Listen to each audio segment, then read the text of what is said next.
కృపమయ TV వీక్షకులందరికీ క్రీస్తు వారి పేరిట శుభాభివందనలు తెలియజేస్తా ఉన్నాను. ప్రియ క్రైస్తవ సంగమా, సాతాను మనతో ఎలా సంభాషిస్తాడో మనం తెలుసుకోవాలండి. సాతాను సంభాషణ ఎలా ఉంటుంది? ఈ విషయాన్ని మనము ఆదికాండము 3వ అధ్యాయము మొదటి 7 వచనములలో చూస్తాం. ఇది మీ కొరకు నేను చదివి వినిపిస్తాను. చదువుతూ మధ్యలో కొంత వివరణ ఇస్తూ ఉంటాను, జాగ్రత్తగా వినండి. ఆదికాండము 3వ అధ్యాయము 1 నుండి 7వ వచనము వరకు ఇలా వ్రాయబడి ఉన్నది. దేవుడైన యెహోవా చేసిన సమస్త భూజంతువులలో సర్పము యుక్తిగలదై ఉండెను. యుక్తిగలదై, చాలా చావు తెలివితేటలు కలిగినదై ఉండెను. అది అనగా సర్పము అనగా సాతాను ఆ స్త్రీతో హవ్వమ్మతో మాట్లాడిన మొట్టమొదటి మాట చూడండి. ప్రశ్న, ఇదొక ప్రశ్న, అనుమానముతో కూడిన ప్రశ్న. నంబర్ 1, అవ్వమ్మతో సాతాను సంభాషణ ఎలా ఉందో చూడండి. ఆ స్త్రీతో అన్నమాట, ఇది నిజమా? దేవుడు తినవద్దని చెప్పిన మాట నిజమా? ఇది అనుమానముతో కూడిన ప్రశ్న నంబర్ 1. సాతాను సంభాషణలో ఇలాగా అనుమానముతో కూడినటువంటి ప్రశ్నలు ఉంటాయని మీరు గ్రహించాలి, గుర్తించాలి. అది నంబర్ 1. తర్వాత, ఈ తోట చెట్లలో దేని ఫలములనైనను మీరు తినకూడదని దేవుడు చెప్పానా? ఇది అనుమానముతో కూడిన ప్రశ్న నంబర్ 2.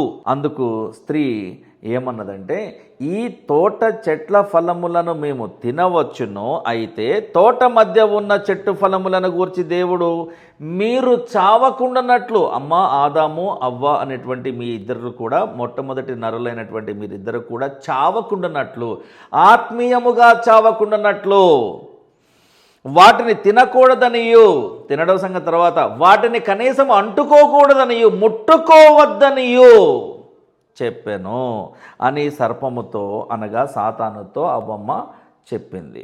అందుకు సర్పము, మీరు చావనే చావరు, దేవుడు చస్తారని చెప్తుంటే వీడు అబద్ధాలకు తండ్రి కదా. కాబట్టి అబద్ధం నంబర్ 1. సాతాను సంభాషణలో అనుమానముతో కూడిన ప్రశ్నలుంటాయి. నంబర్ 2, అబద్ధాలు ఉంటాయి. ఇక్కడ అబద్ధం నంబర్ 1 ఏంటంటే, మీరు చావనే చావరు అంటే సాతాను అబద్ధములకు తండ్రి. యేసుప్రభు అన్నమాట అది. ఏలయనగా మీరు వాటిని, అంటే దేవుడు తినవద్దు అని చెప్పబడినటువంటి చెట్టు ఫలములను తిను దినమున మీ కన్నులు తెరవబడును అనియు, అబద్ధం నెంబర్ 2. మీరు మంచి చెడ్డలను ఎరిగిన వారై దేవతల వలె ఉందురనియు, అబద్ధం నెంబర్ 3.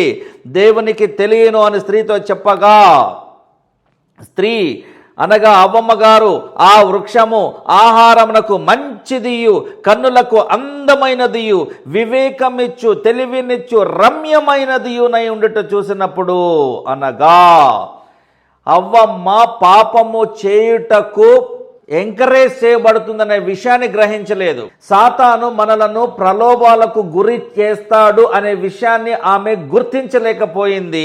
పాపము చేయడానికి ఆమె సిద్ధపడుతూ ఉన్నటువంటి ఒక ఇన్సిడెంట్ మనకి ఈ కాంటెక్స్ట్లో కనిపిస్తూ ఉన్నది. దేవునికి విరోధముగా పాపము చేయుటకు సిద్ధపడుతున్న అవ్వమ్మ గారు, దేవునికి అవిధేయురాలుగా ఉండుటకు సిద్ధపడుతున్న అవ్వమ్మ గారు మీకు ఇక్కడ కనిపించాలి. ఇప్పుడు దేవుడు మనకు విశ్వాసం అనే పరీక్ష పెడతాడు. ఈ పరీక్షలో మనం ఫెయిల్ అవ్వకూడదని ఆయన అభీష్టమై ఉన్నది. కానీ కొన్ని కోటాను మంది క్రైస్తవులు విశ్వాస పరీక్షలో 100% సక్సెస్ఫుల్గా ఫెయిల్ అయిపోతూ ఉన్నారు. కాబట్టి అవ్వమ్మ గారు పాపము చేయడానికి సిద్ధపడి ఆ చెట్టు ఫలములలో కొన్ని తీసుకొని, అంటే మొట్టమొదటి పాపి ఎవరు అంటే హవ్వమ్మ గారే. తనతో పాటు తన భర్త అయిన ఆదాముకు కూడా ఇచ్చెను.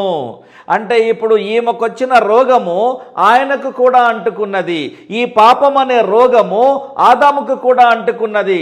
కరోనా అందరికీ రావట్లేదు, కానీ 800 కోట్ల మందికి పాపము అందరికీ సంక్రమించినది. ఈ రోజున నేను పాపిని కాను అన్నదగిన మనిషి ఎవడూ లేడు.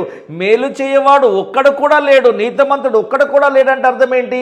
పాపము చేయనివాడు, పాపము లేనివాడు, పాపములో ఉండలేనివాడు ఎవడూ లేడు. యేసుక్రీస్తు మాత్రమే పాపము చేయనివాడు. అందుకని ఆయనకి మనవలే ఒక ఫిజికల్ ఫాదర్ లేడు, ఒక స్పిరిచువల్ ఫాదర్ ఉన్నాడు ఆయనకి. ఆదాము ఆ పండు తిన్నప్పుడు అంటు రోగము వలె పాపము అవ్వమ్మ నుంచి ఆదాముకి వచ్చింది. అతను కూడా తిన్నాడు. కనీసము ఆదాము అడగల. ఇప్పుడు ముందు మనం మాట్లాడుకోవాల్సిన పాయింట్ ఏంటంటే, భార్య అయిన అవ్వమ్మ భర్త అయిన ఆదాముకి ఈ సాతానుకి అవ్వమ్మకి మధ్య జరిగిన సంభాషణ గురించి చెప్పి తీరాలి. చెప్పలా. మోసం నెంబర్ 1. ఆదామాను అడిగి ఉండాల్సింది, దేవుడు తినవద్దని చెప్పబడినటువంటి నిషేధించబడిన చెట్టు ఫలములైతే కావు కదా అనేటువంటి ఆ ఇన్ఫర్మేషన్ గురించిన కన్ఫర్మేషన్ తీసుకుని అటు తరువాత తిని ఉండవలసింది ఆదాము. ఆదాము కూడా అడగలేదు. అది అతను చేసిన తప్పు. అవ్వమ్మ గారు చెప్పలేదు, ఆదాము గారు అడగలేదు. ఇద్దరూ తప్పు చేశారు, ఇద్దరు పాపంలో పడిపోయారు. ఇక్కడ ఇద్దరు ఆ పండ్లు తిన్నప్పుడు వారి కన్నులు తెరవబడెను అని వ్రాయబడి ఉన్నది. వారు తాము దిగంబరులమని తెలుసుకొని అంజూరపు ఆకులు కుట్టి తమకు కచ్చడములను చేసుకొనిరి.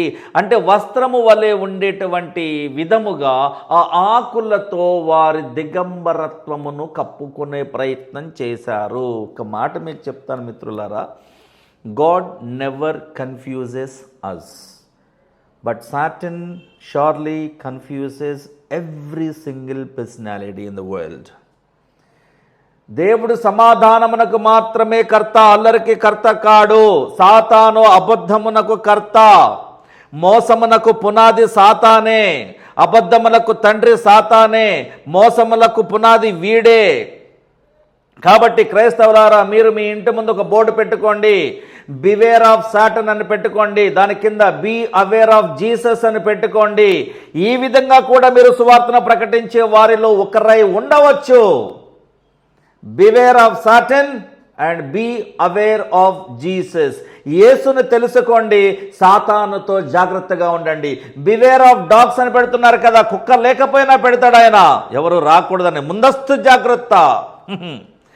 కాబట్టి ఇలా ఉండండి. సాతాను సంభాషణలో అనుమానముతో కూడిన ప్రశ్నలు ఉంటాయని గమనించండి. అబద్ధాలు వాడు చెప్తాడు, అబద్ధాన్ని నిజమని మీతో నమ్మించే ప్రయత్నం చేస్తాడని మీరు గమనించి గుర్తించి జాగ్రత్తగా ఉండగలిగితే మీరు ధన్యులు. ప్రార్థించే హృదయమును దేవుడు మీ అందరికీ దయచేయునుగాక. ఆమేన్.